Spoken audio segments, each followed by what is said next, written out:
விக்ரம் லேண்டரின் தரையிறக்கத்திற்கு இஸ்ரோ விஞ்ஞானிகள் தயாராகி வருகின்றனர். பெங்களூரில் உள்ள தரை கட்டுப்பாட்டு மையத்திலிருந்து லேண்டரை தொடர்ந்து இஸ்ரோ விஞ்ஞானிகள் கண்காணித்து வருகிறார்கள். சரியாக 5:44 மணிக்கு விக்ரம் லேண்டரை தரையிறக்கும் பணியானது மேற்கொள்ளப்பட இருக்கிறது. இதற்காக இஸ்ரோ விஞ்ஞானிகள் தயாராகி கொண்டிருக்கிறார்கள். மாலை 6:04 மணிக்கு விக்ரம் லேண்டரை நிலவின் தென் துருவத்தில் தரையிறக்க திட்டமிடப்பட்டு அதற்கான பணிகளும் நடவடிக்கைகளும் தீவிரமாக நடைபெற்றுக் கொண்டிருக்கிறது. பெங்களூரு தரை கட்டுப்பாட்டு மையத்திலிருந்து ஆணை பிறப்பித்ததும் லேண்டர் தரையிறங்கும் செயல்முறை துவங்கும் என இஸ்ரோ தெரிவித்திருந்தது. இந்த நிலையில் விக்ரம் லேண்டரில் உள்ள த்ராட்டில் என்ஜின்கள் முழு அளவில் இயங்க தயார் நிலையில் உள்ளதாக விஞ்ஞானிகள் தரப்பில் தகவல் வெளியிடப்பட்டிருக்கிறது. மென்மையாக லேண்டரை தரையிறக்கும் நடவடிக்கைக்கு அனைத்தும் தயாராக இருப்பதாக இஸ்ரோ தரப்பிலிருந்து அறிவிப்பும் வெளியிடப்பட்டிருக்கிறது. மேலும் விக்ரம் லேண்டர் தரையிறங்கும் போது நிலவின் தென் துருவத்தில் சூரிய ஒளி திட்டமிட்டபடி விழும் என விஞ்ஞானிகள் கணித்திருக்கிறார்கள். விக்ரம் லேண்டர் தரையிறங்கியவுடன் பிரக்யான் ரோவர் வெளிவந்து ஆய்வு மேற்கொள்ளும் எனவும் தெரிவிக்கப்பட்டிருக்கிறது. லேண்டர் நிலவை தொட்டதும் புழுதி பறக்கும் என்பதால் முதல் 3 மணி நேரத்திற்கு எதுவும் செய்யாமல் விண்கலம் காத்திருக்கும் என தெரிவிக்கப்பட்டிருக்கிறது. மேலும் நிலவின் புழுதி அடங்கியதும் விக்ரம் லேண்டரிலிருந்து பிரக்யான் ரோவர் வெளியே வரும் எனவும் இதற்கு அடுத்ததாக திட்டம் வெற்றி பெற்றதாக தெரிவிக்கப்படும் என கூறப்பட்டிருக்கிறது. परंतु LVM-3 द्वारा बहुत ही सटीक इंजेक्शन और मिशन मैनेजमेंट की वजह से चंद्रयान 2 काफी लंबे समय तक कार्यरत रहेगा। अब तक चंद्रयान 2 चंद्रमा के लगभग सभी भागों का चित्र ले चुका है।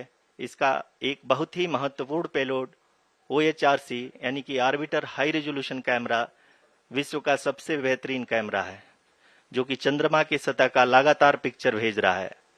अब मैं ROC जी से निवेदन करूंगा कि वो आप लोगों को इसरो के वर्तमान मिशन चंद्रयान 3 के बारे में बताएं।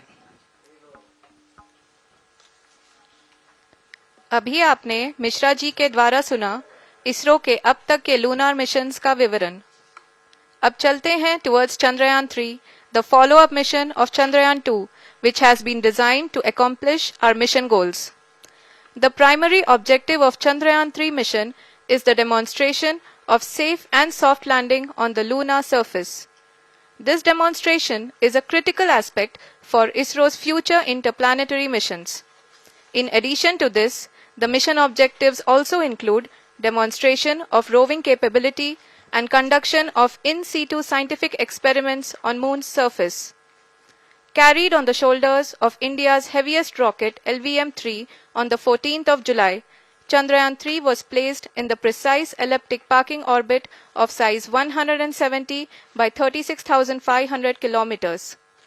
ISRO, in its mission plan of following the incremental trajectory approach, carried a total of 5 earthbound maneuvers. The 5th apogee raising maneuver, which took place on the 25th of July, placed the spacecraft in an orbit of 250 by 1,27,000 kilometers. At the early hours of 1st August, the translunar injection was carried out, after which the composite module began the final leg of its long journey of nearly 3,84,000 kilometers for its rendezvous with the Moon. The TLI was a key step in the mission, enabling the spacecraft to escape Earth's gravitational pull and travel to the Moon. An orbit of 288 by 3,69,328 kilometers was achieved at the end of the translunar injection.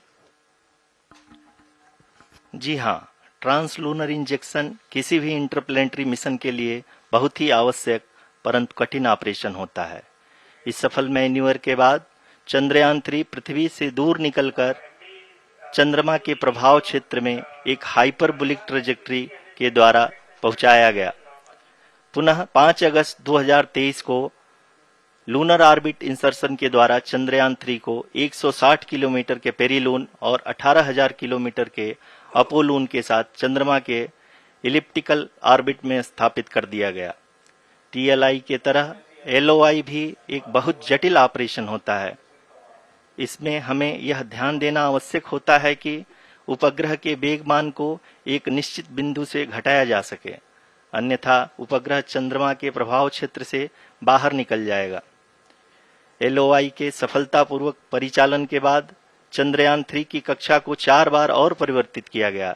इस दौरान चंद्रमा की अधिकतम ऊंचाई को घटाकर 160 kilometre कर दिया गया। इस पूरी प्रक्रिया में propulsion